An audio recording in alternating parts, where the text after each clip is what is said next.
Hello and welcome to Millennium News Hour and happy Thanksgiving to all Americans.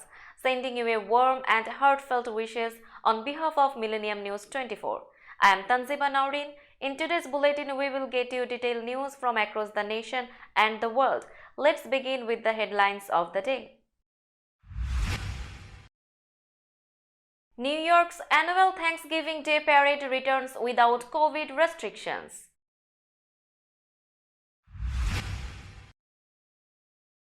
The President and Dr. Jill Biden shared their good wishes to Americans.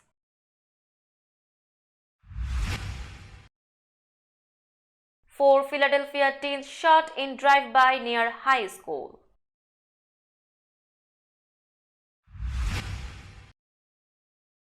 Peltola, first Alaska native in Congress, wins full term.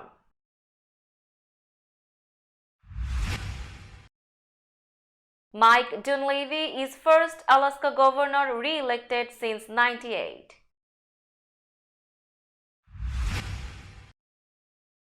Suspect in killing of 5 at Colorado club held without bail.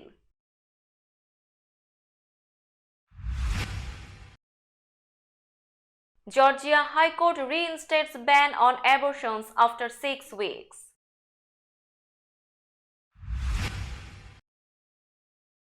Writer who accused Trump of 1990s rape files new lawsuit. Gone in 9 minutes, how Celtic gold heist unfolded in Germany.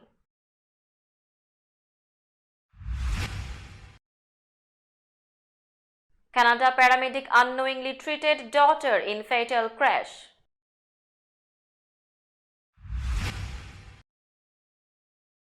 Russian rocket kills newborn in repeat attack on a small town.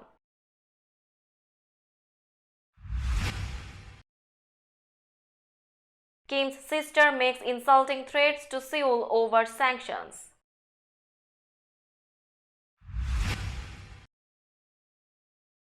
Foxconn apologizes for pay dispute at China factory.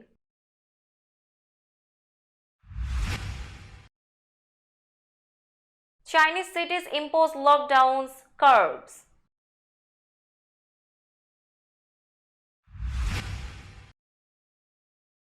Aaron Rodgers says he has been playing with broken thumb.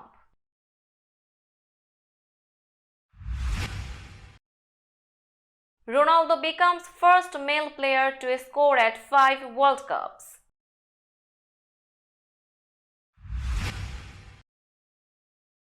Brazil enters World Cup with style, beat Serbia 2-0.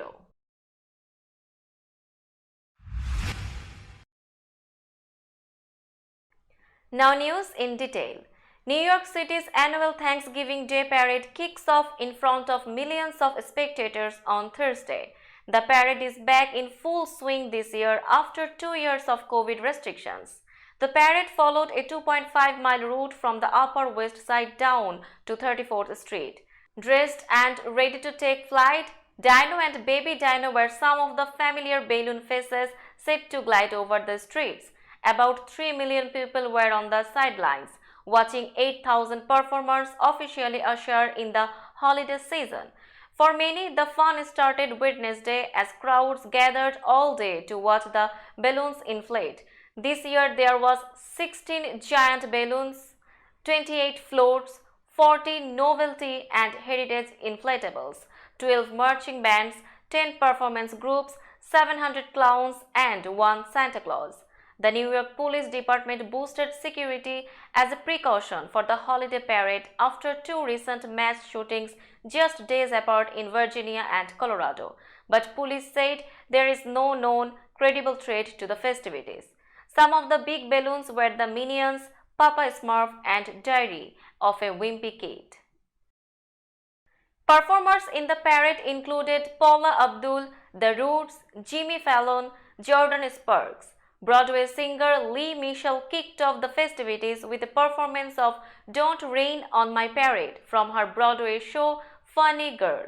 Following other Broadway performances, Abdul took the streets with a dazzling performance of her pop hit, Straight Up. as the 60-year-old wowed with an energetic tap dancing routine. Mariah Carey was said to be the grand final performer as she performed All I Want for Christmas Is You at the Macy's store in Herald Square. A crowd of 3 million people gathered on Manhattan's streets to catch the 96th annual Macy's Thanksgiving Day Parade, where usual host Al Roker was missing after being hospitalized. While all eyes were on the parade, viewers may noticed the absence of the Today Show's Al Roker missed the event for the first time in 27 years after being hospitalized for blood clots.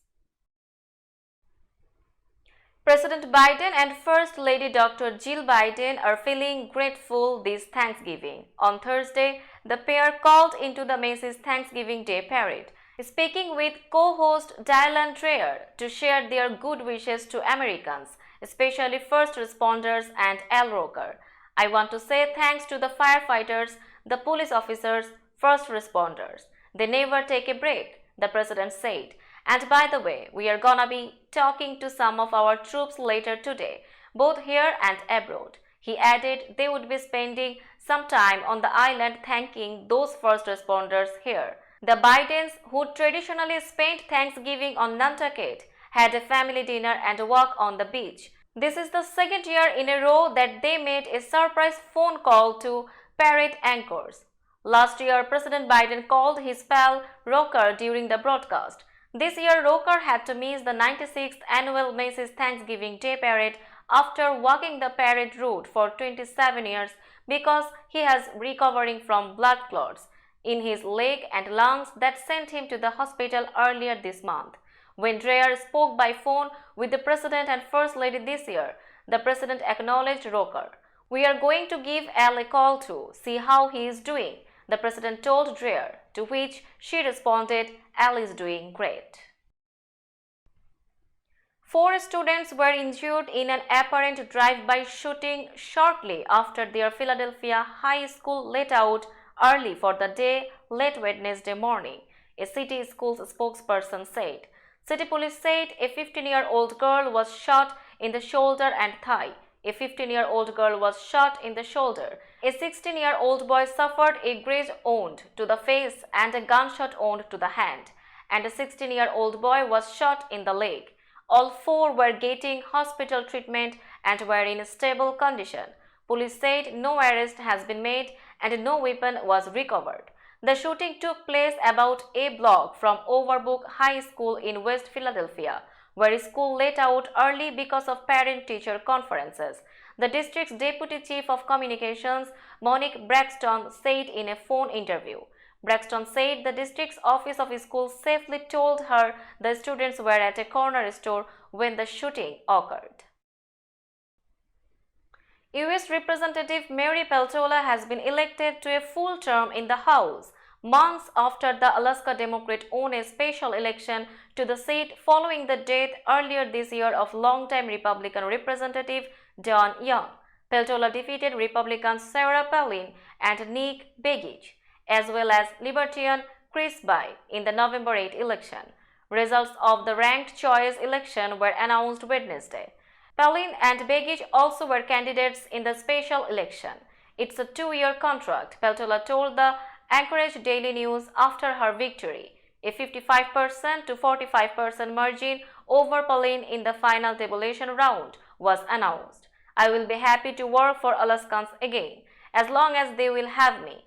Peltola, who is Yupik with her win in August, became the first Alaska native to serve in Congress and the first woman to hold Alaska's House seat. The win also buoyed her fundraising, outpacing those of her rivals in the lead-up to this month's election. Alaska Republican Governor Mike Dunleavy has won re-election, becoming the first governor in the state since 1998 to win back-to-back terms. Dunleavy received over 50% of the vote after final tallies were released Wednesday, and the race did not go to ranked choice voting. Dunleavy said he was relieved that it's over and behind us, and now we can focus on the next 4 years. He attributed the victory to effective communication he says he had with Alaska residents, a practice that started with the COVID-19 pandemic. On the other hand, Alaska Republican U.S. Senator Lisa Murkowski has won re-election, defeating Donald Trump-endorsed GOP rival Kelly Tshibaka. Murkowski beat Tshibaka in the November 8 ranked choice election. The results were announced Wednesday, when elections officials tabulated the ranked choice results after neither candidate won more than 50% of first choice votes. Murkowski wound up with 54% of the vote after ranked choice voting, picking up a majority of the votes cast for Democrat Pat Chesbrough after she was eliminated. I am honored that Alaskans of all regions, backgrounds and party affiliations have once again granted me their confidence to continue working with them and on their behalf in the U.S. Senate, Murkowski said in a statement. I look forward to continuing the important work ahead of us. Tshibaka, in a statement posted on her website, congratulated Murkowski but took fault with ranked choice voting. The alleged shooter facing possible hate crime charges in the fatal shooting of 5 people at a Colorado Springs gay nightclub was ordered held without bail in an initial court appearance Wednesday, as the suspect sat slumped over in a chair. Anderson Lee Aldridge, 22 years old, could be seen with injuries visible on their face and head in a brief video appearance from jail. Aldridge appeared to need prompting by defense attorneys and offered a slurred response when asked to state their name by El Paso County Court Judge Charlotte Ankeny. The suspect was beaten into submission by patrons during Saturday night's shooting at Club Q and released from the hospital Tuesday. The motive in the shooting was still under investigation, but authorities said Aldridge faces possible murder and hate crime charges. Hate crime charges would require proving that the shooter was motivated by bias, such as against the victim's actual or perceived sexual orientation or gender identity. The charges against Aldridge are preliminary, and prosecutors have not yet filed formal charges. The Georgia Supreme Court on Wednesday reinstated the state's ban on abortions after roughly 6 weeks of pregnancy, abruptly ending access to later abortions that had resumed days earlier. In a one-page order, the justices put a lower court ruling overturning the ban on hold while they consider an appeal. Doctors who had resumed providing abortions after 6 weeks had to immediately stop. Abortion advocates blasted the order, saying it will traumatize women who must now arrange travel to other states for an abortion or keep their pregnancies. Women waiting for an abortion at providers' offices were turned away, according to the American Civil Liberties Union of Georgia, which represents abortion providers challenging the ban. It is outrageous that this extreme law is back in effect just days after being rightfully blocked, said Alice Wan, an attorney with the Center for Reproductive Rights, which also represents plaintiffs in the case. This legal ping-pong is causing chaos for medical providers trying to do their jobs and for patients who are now left frantically searching for the abortion services they need.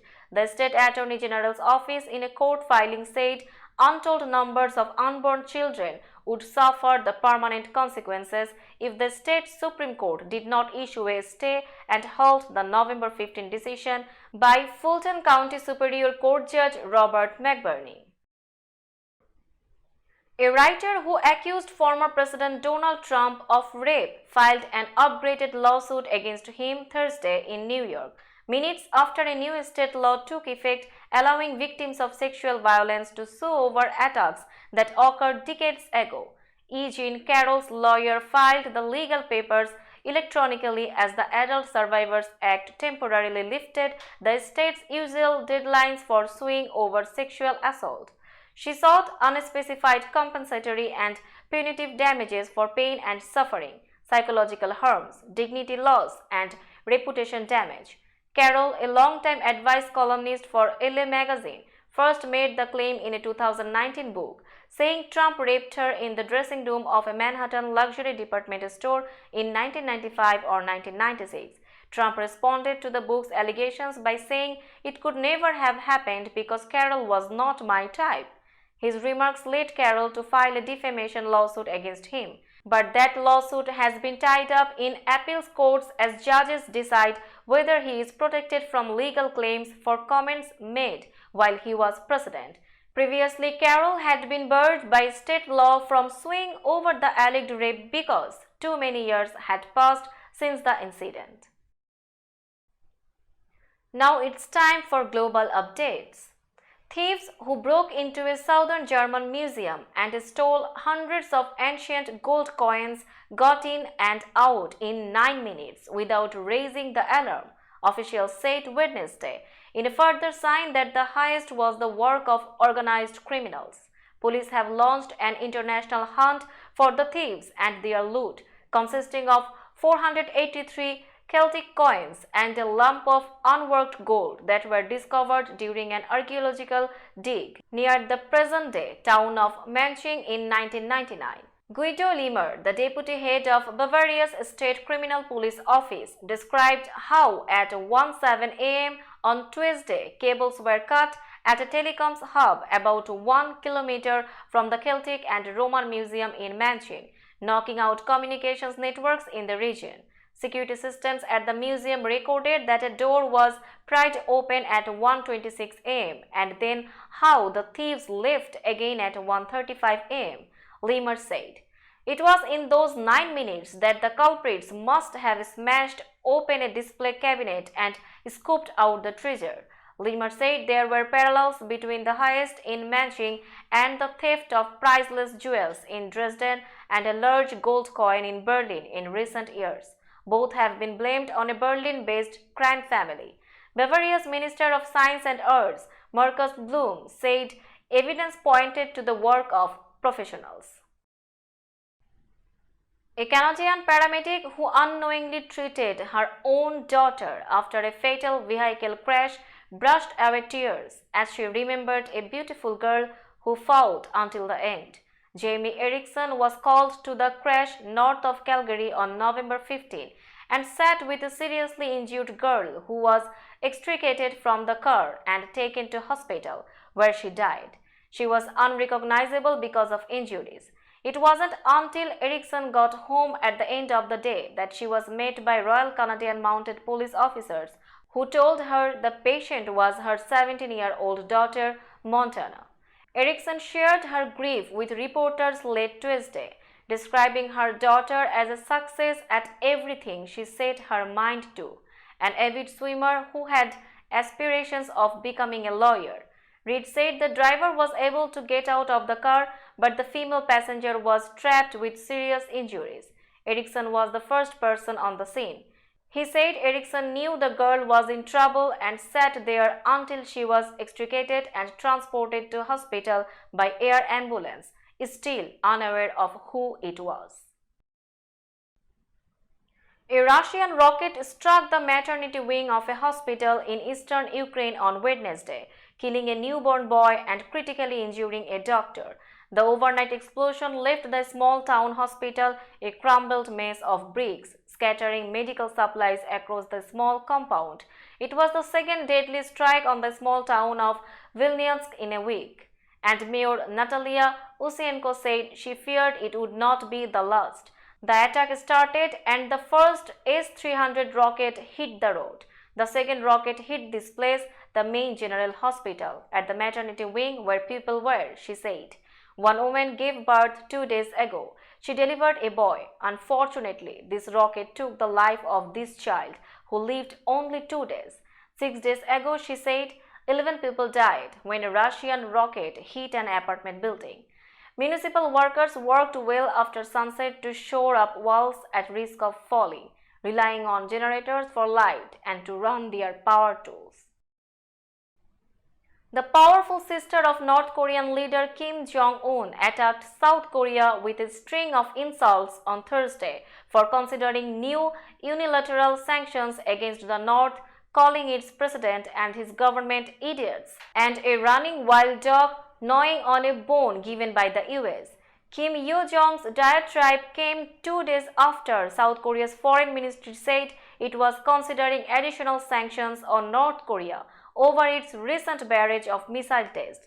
The ministry said it would also consider taking action against alleged cyber attacks by North Korea, believed to be a key new source of funding for its weapons program if the North conducts a major provocation like a nuclear test. I wonder what sanctions the South Korean group, no more than a running wild dog gnawing on a bone given by the US, impudently will impose on North Korea, Kim Yo-jong said in a statement carried by state media. What a spectacle sight, she called South Korea's conservative president Yoon Suk-yeol and his administration idiots who continue creating the dangerous situation. She added that South Korea had not been our target when Moon Jae-in, Yoon's liberal predecessor who sought reconciliation with North Korea, was in power. The comment could be seen as an attempt to foster anti-Yoon sentiment in South Korea. The company that assembles Apple Inc.'s iPhones apologized Thursday for a pay dispute that triggered employee protests at a factory where antivirus controls have slowed production.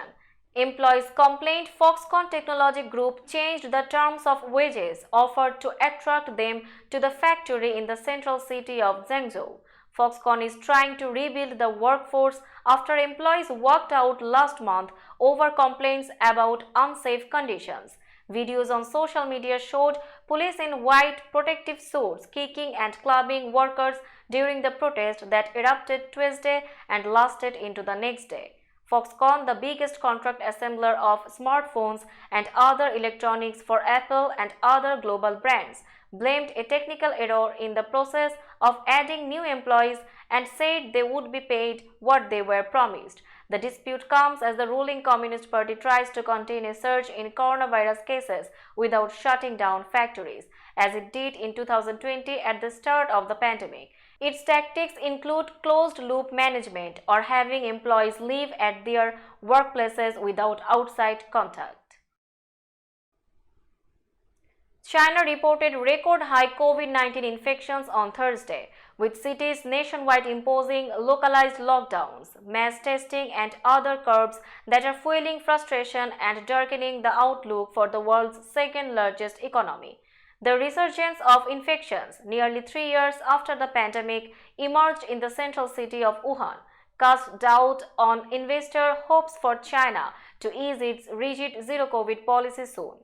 Despite recent more targeted measures, the curbs are taking a toll on lockdown residents as well as output at factories, including the world's biggest iPhone plant, which has been rocked by clashes between workers and security personnel in a rare show of dissent.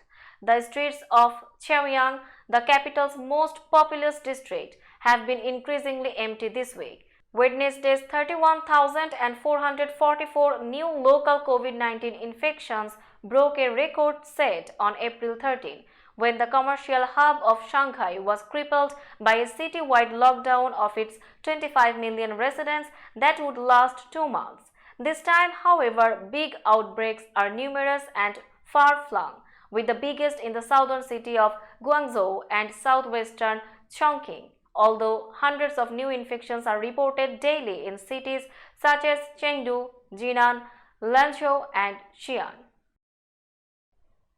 Now it's time for business news.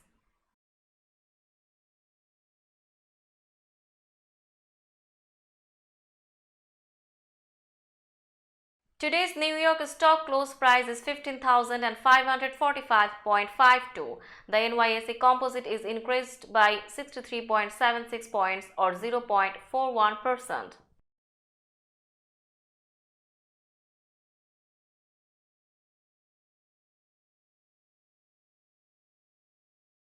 Tokyo stock close price is 28,383.09. The Nikkei 225 index is increased by 267.35 points or 0.95%.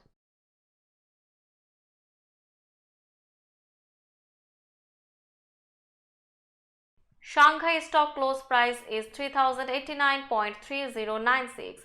The Shanghai Composite Index is decreased by 7.60 points or 0.25%.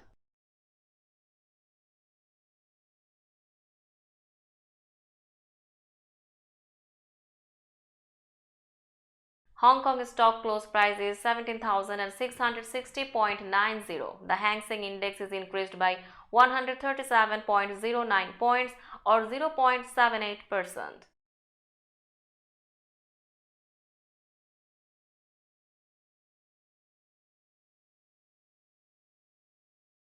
Bombay stock close price is 62,272.68.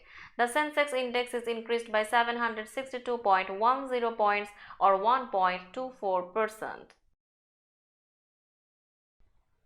Now a look of today's sports stories.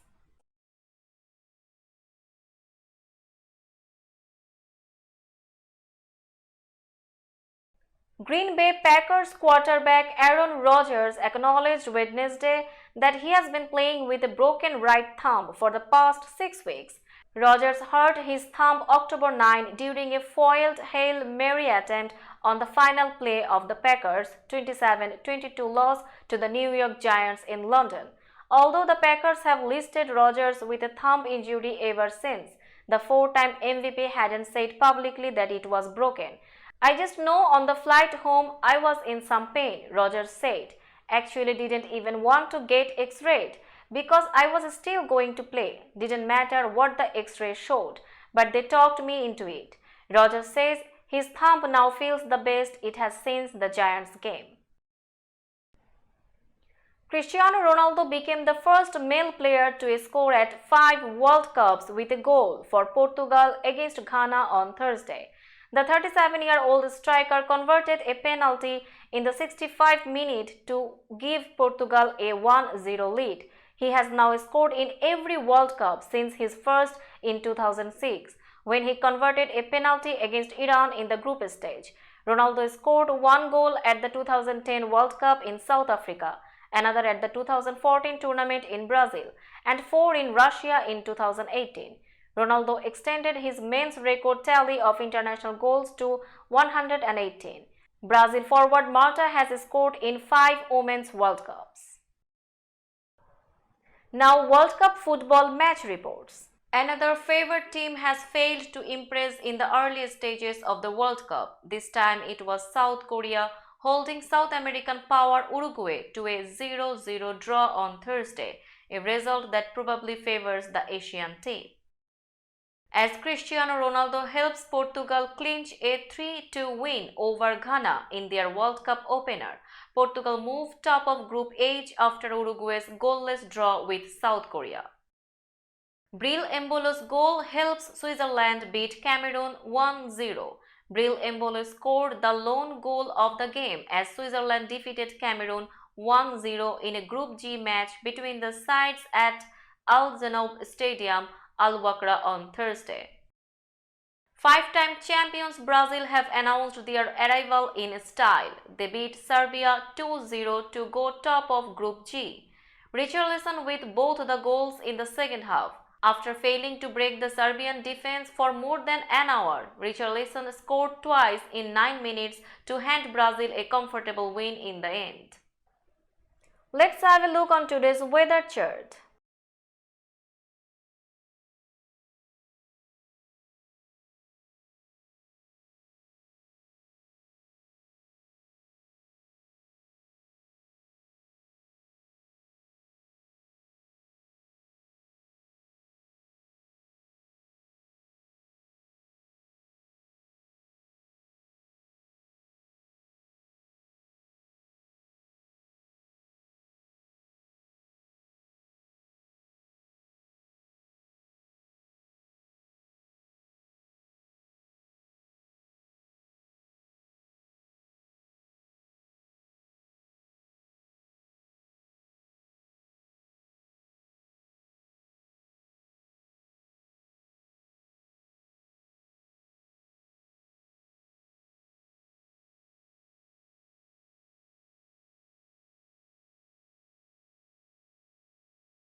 That's all in today's news.